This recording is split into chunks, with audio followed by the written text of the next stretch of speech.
આજે દેશભરમાં 77મા ગણતંત્ર દિવસની હર્ષોલ્લાસ સાથે ઉજવણી કરવામાં આવી રહી છે ત્યારે નવસારી જિલ્લાના ખેરગામ તાલુકા કક્ષાની ઉજવણી આછોણી આશ્રમ શાળા ખાતે ભવ્ય રીતે સંપન્ન થઈ। વહીવટીતંત્ર દ્વારા વિવિધ વિભાગોના કર્મયોગીનું સન્માન અને સાંસ્કૃતિક કાર્યક્રમોએ ભારે આકર્ષણ જમાવ્યું હતું। જોઈએ ખાસ અહેવાલ।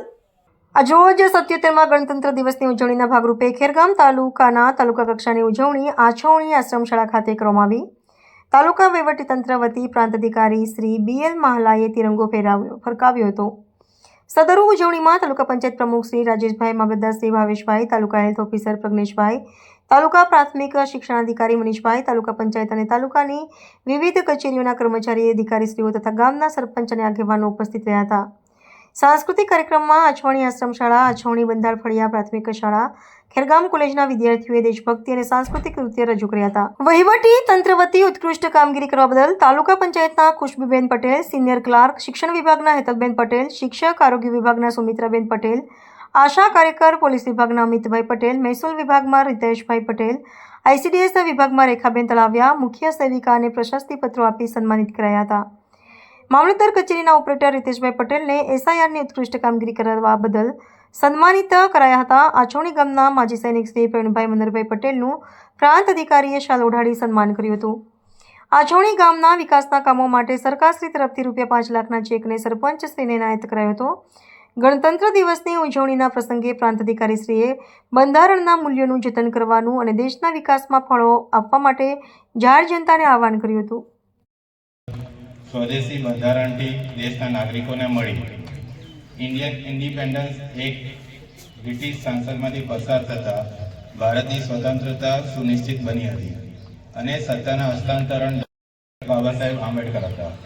ડૉક્ટર બાબા સાહેબ આંબેડકર અને બંધારણ સભાના તમામ સભ્યોની અથાગ મહેનતના પરિણામે 26મી નવેમ્બર 1949ના દિવસે બંધારણની રચના પૂર્ણ થઈ હતી। 26મી જાન્યુઆરી 1950ના દિવસે બંધારણ અમલમાં આવ્યું અને ડૉક્ટર રાજેન્દ્ર પ્રસાદ પ્રજાસત્તાક ભારતના પ્રથમ સર્વોચ્ચ બંધારણીય વડા એટલે કે રાષ્ટ્રપતિ બન્યા। આમ આપણો દેશ ખરા અર્થમાં પ્રજાસત્તાક બન્યો અને એટલા માટે 26મી જાન્યુઆરીનો દિવસ આપણે પ્રજાસત્તાક દિન તરીકે પસંદ કર્યો। મિત્રો, આપણે દર વર્ષે સ્વાતંત્ર્ય પર્વ અને પ્રજાસત્તાક પર્વ ધામધૂમથી ઉજવીએ છીએ કેમ કે આપણને આ મળેલી આઝાદી ખૂબ જ મહામૂલી છે। તેની આ ભારત દેશે ખૂબ મોટી કિંમત ચૂકવી છે। આપણને ગુલામીમાંથી મુક્ત કરાવનારા વીરોની રાષ્ટ્રભક્તિ અને સંકલ્પ શક્તિના કારણે જ આપણે ખુલ્લી હવામાં શ્વાસ લઈ શકીએ છીએ। મિત્રો, આજનો અવસર એટલે કે તમામ વીરોને નમન કરવાનો અવસર, સપૂતોને સ્મૃતિ વંદના કરવાનો અવસર, આઝાદી મળ્યા પછી દેશની સુરક્ષા કાજે પોતાનું જીવન મા ભારતીના ચરણોમાં અર્પણ કર્યું છે એવા સૌ વીર સૈનિકોને પ્રણામ કરવાનો અવસર। કોઈપણ દેશના નાગરિકને તેના દેશ પ્રત્યે પ્રેમ, આદર, સન્માન અને તેના માટે અહોભાવ હોવો જરૂરી છે। મિત્રો, આપણે સૌ આપણા હકો માટે લડીએ છીએ જે બંધારણના આભારી છે। હકો મેળવવાની સાથે સાથે આપણે આપણા દેશ પ્રત્યેની ફરજો ભૂલવી ન જોઈએ।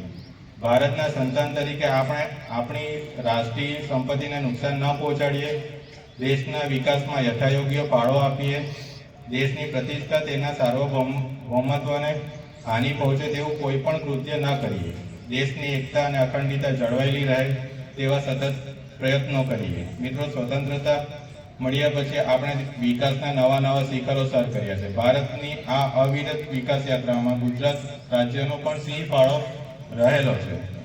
રાજ્ય સરકાર દ્વારા સતત વિકાસના કામો અને કલ્યાણકારી યોજનાઓ દ્વારા છેવાડાના માનવી સુધી પહોંચવાનો પ્રયત્ન કરવામાં આવી રહ્યો છે અને તેમાં સફળતા પણ મળેલ છે। કેન્દ્ર સરકારની અને રાજ્ય સરકારની વિવિધ યોજનાઓનો લાભ મેળવવામાં કોઈ પણ નાગરિક બાકી ન રહી જાય તે આપણે સૌએ સુનિશ્ચિત કરવાનું રહે છે।